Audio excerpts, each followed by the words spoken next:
Bienvenidas todas las personas que se unen a este ciclo de charlas, guías de intervención de los factores de riesgo psicosociales del Ministerio de Trabajo. El día de hoy nos convoca la explicación del protocolo del Ministerio de Trabajo para la prevención y actuación en el entorno laboral de la depresión.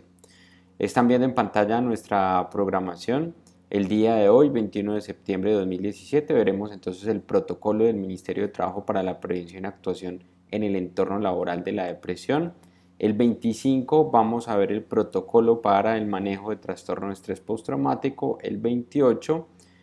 para el manejo de reacciones a estrés agudo. Y octubre 2 de 2 a 3 de la tarde, finalmente el protocolo para la actuación ante situaciones de duelo en el entorno laboral. Como es usual, queremos iniciar con un contexto sobre los principales eventos que es importante tener presente con relación al protocolo y guía que vamos a explicar el día de hoy. Específicamente en este caso hay tres eventos particulares que serían importantes destacar. El primero es la publicación en el año 2008 de la resolución 2646. Este es importante porque allí se establecen qué factores de riesgo psicosociales y laborales deben de ser monitoreados y por ende intervenidos para todas las empresas colombianas, y en este protocolo se mencionan algunos de dichos factores de riesgo psicosociales y laborales como posibles causantes o desencadenantes de situaciones o trastornos de depresión, que es el tema que nos convoca el día de hoy.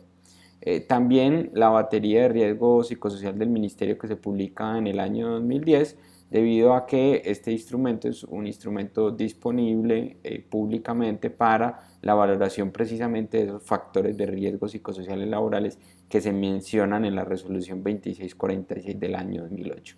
Y finalmente el decreto 1477 del año 2014, donde se establecen qué enfermedades pueden ser consideradas como derivadas de la exposición a estrés laboral, y dentro de ellas se encuentra la depresión, que vamos a tratar el día de hoy, la propuesta que hace el Ministerio para su prevención y actuación frente a este tipo de problemas de salud mental. La guía nos plantea un objetivo general en el cual nos dicen que su principal foco está orientado a prevenir, identificar, evaluar e intervenir los casos de la depresión que se presenten en el ambiente laboral a través de un conjunto de intervenciones de tipo psicosocial. ¿Esto qué implicación tiene? Que las herramientas, actividades que nos van a proponer en este protocolo deben de lograr, uno, que se prevenga que aparezcan situaciones o trastornos depresivos en el contexto laboral; dos, que nos ayude a identificar dichos casos; tres, que nos ayude a evaluarlos; y cuatro, que nos ayude a intervenirlos. Como ustedes saben, yo procuro en estos eventos no emitir opiniones frente a el contenido de la guía misma, porque no es el objetivo. Sin embargo, en este caso es muy importante tener presente que principalmente lo que tiene que ver con la identificación, evaluación e intervención es un asunto bien delicado. Esto debería ser realizado solamente por profesionales de la salud calificados con experiencia en este tipo de problemáticas. Las pautas y guías que entregan acá, hay una combinación entre cosas que pueden hacer personas que no sean del área de la salud y cosas que definitivamente deberían de hacerse por personas del área de la salud, pero que no están claramente diferenciadas. Entonces yo acá de entrada lo que recomiendo es que se tome con mucha precaución cada una de las actividades que se proponen, y que en la medida de lo posible esas actividades únicamente y exclusivamente sean desarrolladas por profesionales de la salud calificados para realizar tanto las actividades preventivas de identificación, evaluación e intervención de trastornos depresivos. Dentro de la guía nos hablan o nos dan unos síntomas característicos de la depresión. Dentro de ellos nos mencionan aspectos como la poca energía, la fatiga, problemas del sueño y el apetito, un estado de ánimo triste o ansioso de forma permanente, irritabilidad, falta de interés o placer en actividades que antes parecían ser interesantes para la persona, múltiples síntomas inespecíficos, como por ejemplo dolores, malestares, palpitaciones y dificultades para llevar a cabo actividades sociales y laborales. La depresión es un trastorno sumamente complejo con un nivel de riesgo bastante elevado para la salud de las personas. Su diagnóstico de igual forma es complejo, por lo tanto estos síntomas nos deben servir a nosotros es como un mecanismo más que para diagnosticar, para alertarnos a las personas que trabajamos en las organizaciones, alzar la mano y remitir a un profesional de la salud que realice una adecuada valoración de el trabajador y determine efectivamente si tiene un trastorno depresivo, no tiene nada o definitivamente tiene algún otro tipo de psicopatología. Estos síntomas característicos de la depresión creo que son esencialmente orientativos, nos pueden servir para comprender un poco mejor y saber identificar personas que potencialmente puedan tener alguna problemática, pero es muy complejo que esto sea realizado por personas que no estén preparadas porque muchas veces se pueden presentar dichos síntomas y no ser realmente un trastorno depresivo y deberse a otro tipo de condiciones o realmente no tener nada y ser una situación particular sobre la cual que esté pasando el trabajador y que no haya más allá de una situación momentánea que puede resolver el trabajador solo sin que afecte significativamente su bienestar. Por lo tanto, veámoslo como se los menciono, como una forma de comprender un poco mejor la problemática y saber cuándo posiblemente debemos de alzar la mano en nuestra organización y decir, creo que acá debería hacerse algo porque pareciera ser que hay algún tipo de problema, pero la conclusión, el análisis, la identificación, el diagnóstico sobre la problemática solamente debe estar en manos de un profesional de la salud calificado para este tipo de procesos. Dentro de la etiología relacionada con el trabajo, aquí lamentablemente no, no hay referencias bibliográficas sobre de dónde se obtienen estas conclusiones, pero dicen que dentro de las posibles causas o contribuyentes desde el contexto laboral a la depresión se encuentra la pérdida o riesgo de pérdida de empleo, continuo cambio de los puestos de trabajo en las áreas, una constante introducción de nuevas tecnologías, permanente demanda de aprendizaje y cualificación en nuevas habilidades para los trabajadores y un sentimiento de pérdida de control sobre las actividades cotidianas. De lo único que yo tengo conocimiento, hay estudios bastante bien documentados sobre la asociación de la pérdida de control y la aparición de síntomas depresivos o de un trastorno depresivo. Esto fue estudiado a profundidad por el doctor Martin Seligman cuando desarrolló su teoría de la indefensión aprendida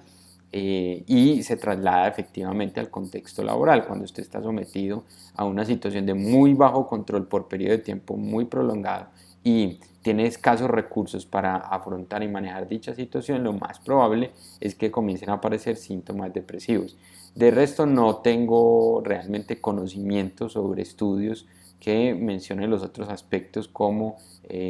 etiología relacionada con el trabajo. Sería interesante poder conocer un poco sobre las referencias bibliográficas o los estudios que sustenten lo anterior. Así, si es que hay alguien que nos esté viendo y tenga conocimiento al respecto, mediante la sección de comentarios debajo de este video, sería muy interesante que nos compartiera sus opiniones y la información que tenga al respecto. Y también nos mencionan dentro de la guía los factores de riesgo laborales que de acuerdo a el decreto 1477 de 2014 se asocian con episodios depresivos. Y acá nos dicen que dentro de esos factores de riesgo laborales se encuentran aspectos como la gestión organizacional, las características de la organización del trabajo, las características del grupo social del trabajo, las condiciones de tarea, carga física, condiciones del medio ambiente de trabajo, la interfaz persona-tarea y la jornada de trabajo. ¿Esto qué se traduce? Lo que está queriendo decir es que de acuerdo a la ley colombiana, lo expuesto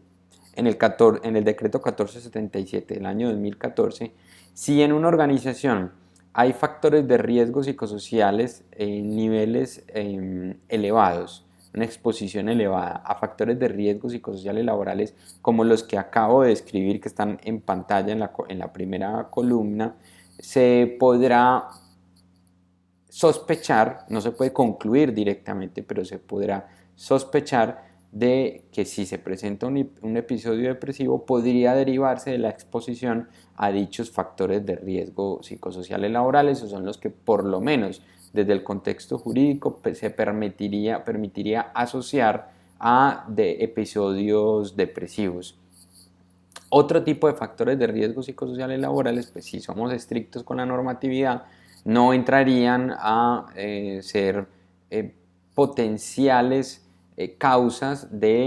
a la luz de la norma, de los episodios depresivos, y por lo tanto realizar algún tipo de calificación de enfermedad derivada del estrés, específicamente de un episodio depresivo, por otro tipo de factores de riesgo psicosociales laborales.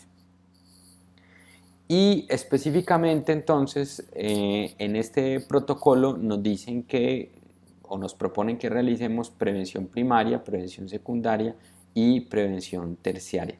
Específicamente dentro de la prevención primaria nos proponen una actividad, y dentro de esa actividad que denominan psicoeducación, lo que están proponiendo es que se realice una serie de charlas, capacitaciones que aumente el conocimiento que tienen las personas en la organización sobre la problemática de la depresión, dentro de lo cual incluye explicar aspectos como los síntomas, que son los eventos traumáticos, crisis, los manejos de duelo, el autocuidado, el estilo de vida, estilos de vida saludable. Todo esto tiene un objetivo y es básicamente informativo, que las personas por un lado entiendan muy bien de qué se trata un trastorno depresivo, comprendan aspectos asociados como el manejo del duelo y también aprendan sobre autocuidado y estilo de vida saludable. En teoría todo esto, desde la propuesta que hacen en el protocolo, pues debería de prevenir la aparición de la depresión, especialmente derivada de la exposición a condiciones laborales o un inadecuado manejo de hábitos y estilos de vida. Dentro de la prevención secundaria nos dicen que realicemos dos actividades puntualmente. En la prevención secundaria nos plantean primero que realicemos actividades de detección y valoración, y para ello lo que sugieren es realizar una especie de tamizaje para determinar qué potenciales personas son susceptibles de ser remitidas a un profesional de la salud para que realice la respectiva intervención o diagnóstico inicial. Dentro de esta etapa o actividad de detección y valoración nos dan una serie de ideas como hacerle preguntas a los trabajadores para poder detectar cuáles de estos podrían estar presentando algún tipo de sintomatología asociada a la depresión. De nuevo, en la guía, en el protocolo no son específicos con relación a quién debe hacer este tipo de actividades. Mi opinión como psicólogo es que solo, única y exclusivamente deberían de ser realizadas por profesionales de la salud, en este caso un médico o un psicólogo. Este tipo de acciones tienen unas consecuencias bastante significativas, importantes para las personas. No es fácil manejar un asunto como decirle, así sea solamente una sospecha, decirle a un trabajador: mire, hicimos un tamizaje, creemos que usted puede estar presentando síntomas depresivos, lo vamos a remitir a un profesional de la salud. Eso es un proceso que requiere mucho tacto, que requiere un análisis bastante complejo, que requiere tener amplia experiencia clínica para poder llegar a realizar o llegar a conclusiones de este tipo. Por lo tanto, respecto a esa actividad puntual que nos sugieren sobre la detección y valoración de potenciales trabajadores que tengan posibles síntomas depresivos, mi recomendación es que efectivamente se realice. Eso es importante, es un proceso que debe hacerse casi que permanentemente, pero que solamente sea realizado por profesionales que estén capacitados para ellos, del área de la salud. Y dentro de la prevención secundaria nos indican que realicemos una segunda actividad dentro de las cuales se encuentran unas subactividades como por ejemplo realizar análisis de los puestos de trabajo para determinar que las cargas de trabajo, por ejemplo, si sean adecuadas, mejorar las redes de comunicación, promover la participación de los trabajadores, incrementar la comunicación y el apoyo social en los trabajadores, trabajar alrededor de la clarificación de los roles y responsabilidades de cada uno de estos, aumentar sus habilidades de comunicación, formar a los trabajadores en autorregulación, solución de problemas, afrontamiento y resiliencia, y crear unas mesas de trabajo con las EPS y ARLs en el tratamiento e intervenciones tempranas de problemáticas asociadas a la depresión. Miren que lo que hemos visto hasta ahora esencialmente nos dice, desde la prevención primaria hagamos educación, enseñamos de qué se trata esto y otros aspectos relacionados que podrían ayudar a prevenir la aparición de síntomas depresivos. Desde la prevención secundaria nos dicen de implemente una serie de mecanismos y acciones que le ayuden a detectar y valorar potenciales personas que tengan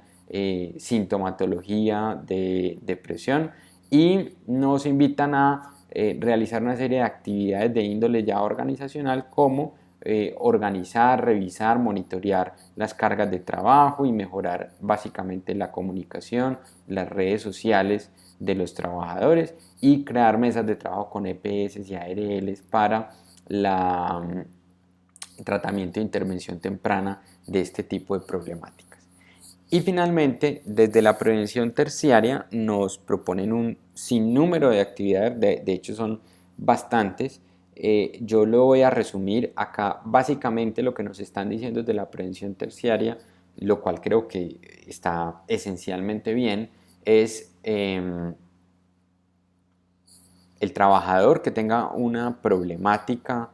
como un trastorno depresivo debe tener un tratamiento con un profesional de la salud especializado y usted como empresa lo que debe hacer es, en conjunto con el trabajador, su terapeuta y la organización, revisar de qué forma puede adaptarse la organización del trabajo y de qué forma usted como organización puede ayudarle a ese trabajador en el proceso de reinserción y reincorporación a la vida laboral. Ahí sin duda alguna tenemos la posibilidad de realizar muchas acciones y esto más allá que una responsabilidad legal es creo una responsabilidad ética de cada una de las organizaciones que si uno de nuestros colaboradores está enfrentando una enfermedad mental como lo es la depresión, dispongamos los medios para efectivamente ayudarle al trabajador a superar la problemática que está presentando y reincorporarse de la forma más rápida,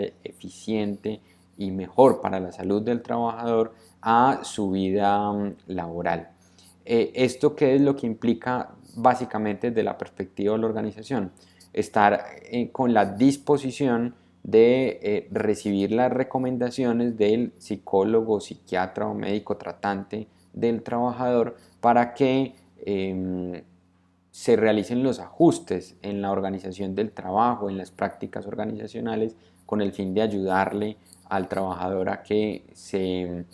reincorpore efectivamente al contexto organizacional y dentro de ello pues encontrará tanto como darle el tiempo pertinente dentro de su incapacidad para que pueda realizar su tratamiento de acuerdo a lo que le indique su profesional de la salud que lo esté tratando, cuando esté ingresando a la organización, disponer todos los mecanismos para que ese ingreso se dé de la mejor manera posible y finalmente, estando ya nuevamente en el contexto laboral, estar monitoreando y pendiente para darle el acompañamiento que requiera al trabajador, sobre todo pendiente de cualquier tipo de recaída, hasta que se esperaría haya una remisión completa de síntomas y el trabajador pueda continuar con su vida común y corriente y sus funciones laborales sin mayor traumatismo. Estos son entonces las estrategias que nos propone el Ministerio de Trabajo colombiano. Esto es un resumen, como siempre he mencionado, nuestro objetivo nunca ha sido abordar a profundidad cada una de las guías. Lo que queremos es dar una introducción y unos elementos base para que estas guías a la hora de estudiarlas se comprendan mucho mejor. Estas son entonces acciones desde la prevención primaria, secundaria y terciaria que nos está proponiendo el Ministerio de Trabajo colombiano para la prevención y actuación ante la depresión. Finalmente, nos facilitan un flujograma donde podemos ver cómo estas actividades que nosotros acabamos de mencionar se pueden desarrollar en términos de un flujo de trabajo. Esperamos que esta capacitación haya sido de su agrado. Recuerde, si tiene cualquier inquietud, por favor déjela en la sección de comentarios. Respondemos cada uno de los comentarios que nos envíen. De pronto nos demoramos un poco, pero pueden estar seguros que vamos a responder cada uno de ellos. Y los invitamos a que se conecten nuevamente septiembre 25 de 2 a 3 de la tarde, hora Colombia, para que miremos el protocolo que propone el Ministerio de Trabajo colombiano para la prevención y actuación en el entorno laboral del trastorno de estrés postraumático. Recuerden suscribirse a nuestro canal, compartir con las personas que ustedes creen que les puede interesar este contenido, seguirnos en redes sociales y será para nosotros un placer contar con ustedes nuevamente en una próxima oportunidad.